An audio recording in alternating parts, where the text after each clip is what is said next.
Salut tout le monde, c'est Valérie, nutritionniste diététiste et vous savez à quel point la planification des repas est un outil essentiel pour bien s'alimenter et surtout économiser à l'épicerie, mais c'est aussi une grande difficulté pour plusieurs.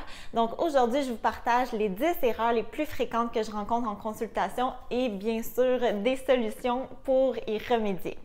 Si c'est du contenu qui vous intéresse, n'oubliez pas de vous abonner à ma chaîne et c'est parti avec l'erreur numéro 1, vous planifiez des nouvelles recettes pour tous les jours.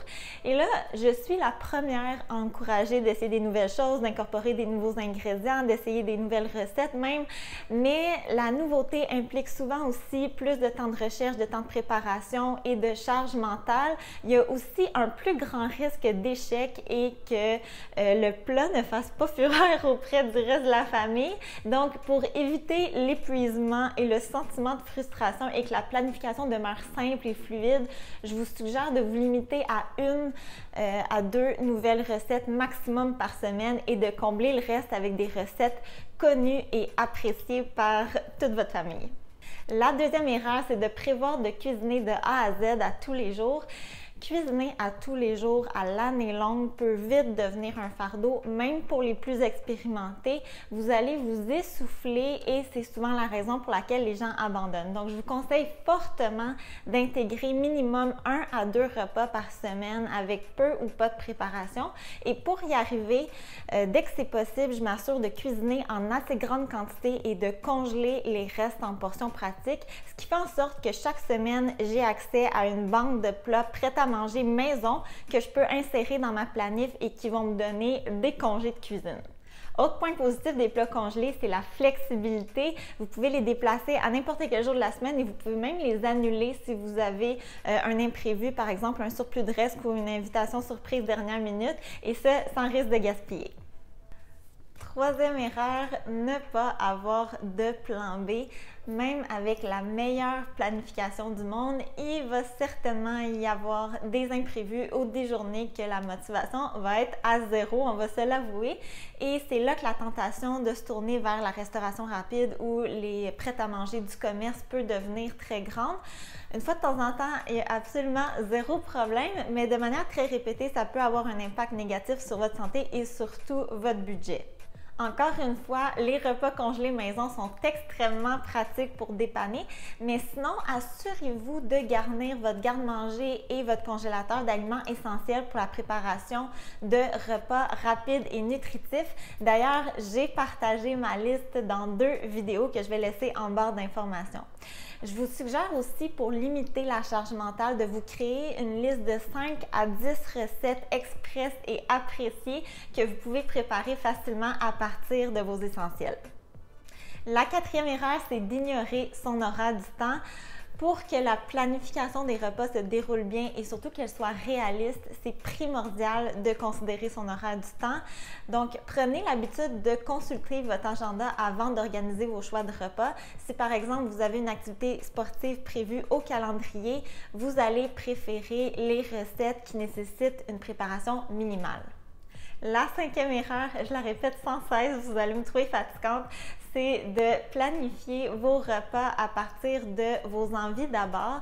Donc, si vous déterminez les repas de la semaine à partir de vos inspirations et de vos envies du moment, vous manquez une très belle opportunité d'économiser et surtout, vous risquez de gaspiller beaucoup.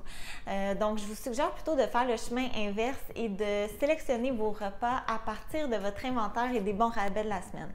Alors, chaque semaine, je vais dresser la liste des aliments à passer dans mon frigo, des aliments de mon garde-manger et congélateur qui peuvent me servir de repas. Je vais ensuite compléter avec les bons rabais de la semaine et déterminer la protéine ou l'idée générale des soupers de la semaine. Par exemple, cuisses de poulet, pâtes, saumon. Et c'est seulement à partir d'ici que je vais chercher de l'inspiration dans les recettes.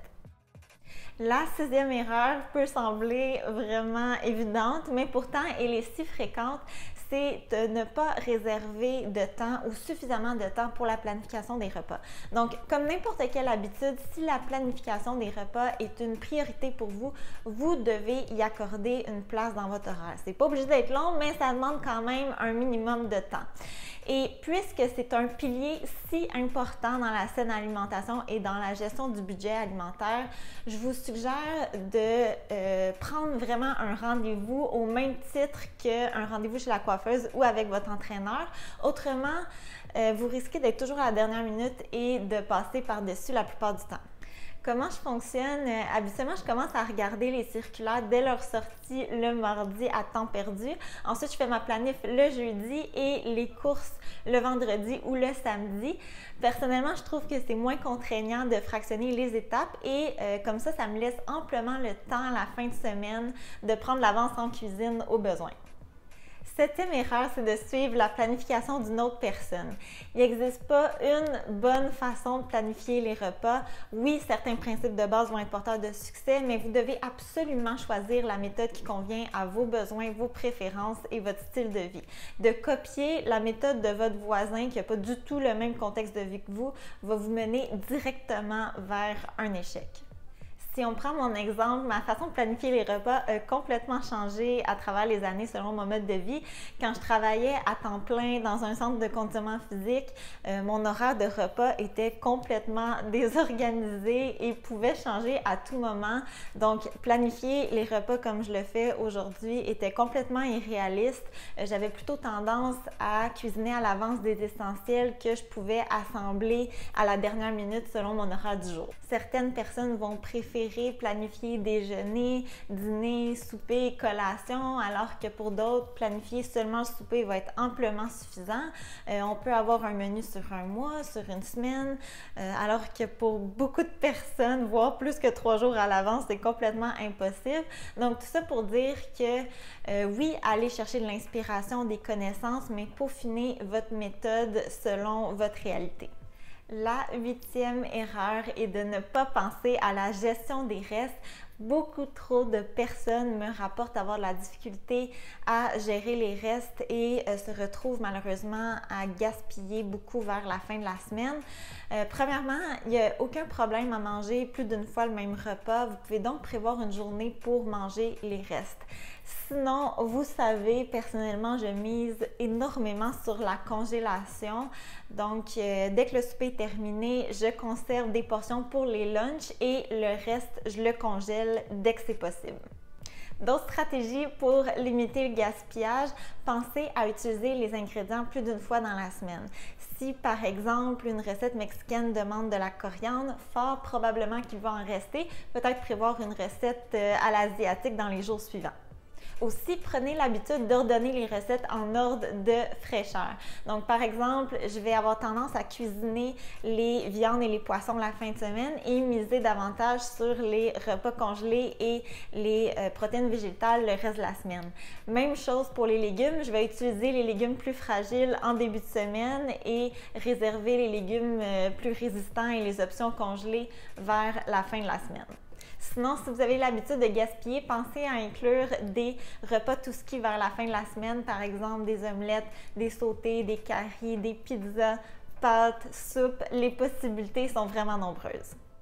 La 9e erreur, c'est de partir sa planif sur une feuille blanche, de commencer chaque semaine sa planification des repas sur une feuille complètement blanche peut vraiment devenir lourd à la longue et c'est super facile de se sentir submergé par toutes les possibilités. Quand je fais ma planif, j'ai toujours quelques repas de préétablis. J'ai mes 1 à 2 repas de congélateur, j'ai 99% du temps un repas de pâtes et ma sauce est souvent prête au congélateur. J'ai toujours un repas de tofu que je vais cuisiner en sauté ou en repas sur une plaque.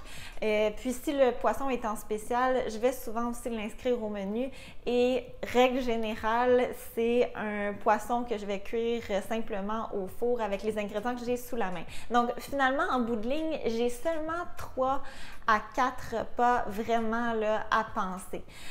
Vous n'êtes pas obligé d'utiliser les mêmes choix que moi, mais d'avoir une certaine routine ou thématique peut vraiment vous aider à alléger le processus. Aussi, si vous avez eu un grand succès avec un menu, je vous conseille vraiment de le conserver pour les semaines où vous serez moins motivé et essayez d'avoir quelques exemplaires par saison. Et finalement, la 10e erreur, c'est de ne pas conserver les recettes qui vous intéressent. C'est très facile de se perdre dans la recherche de recettes quand vient le temps de planifier les repas. Et si vous êtes une foodie comme moi, vous avez souvent le nez dans les livres de recettes et les blogs culinaires. Alors prenez l'habitude de conserver les recettes qui vous intéressent au fur et à mesure. De cette façon-là, vous allez déjà avoir un tri de fait et vous allez économiser beaucoup de temps. J'adore personnellement les livres de recettes, mais puisque ça prend beaucoup d'espace dans les dernières années, j'ai commencé à favoriser beaucoup les blogs culinaires. Et ce que je fais, j'enregistre les recettes qui m'intéressent dans mes favoris et je me suis créé différentes catégories pour faciliter la recherche. Une fois que la recette est réalisée, j'essaie d'ajouter une note en commentaire de 1 à 10 pour laisser une trace de mon appréciation. Et si j'ai apporté des modifications, je vais l'inscrire également. Et voilà, c'est ce qui complète les 10 erreurs les plus fréquentes. Si vous avez d'autres astuces qui vous aident dans la planification des repas, n'hésitez pas à les partager en barre de commentaires. Et si vous avez aimé le concept, je vous suggère la vidéo juste ici. Je suis certaine que vous allez l'adorer. Sinon, comme toujours, un gros merci de votre écoute et on se revoit très bientôt. Bye bye!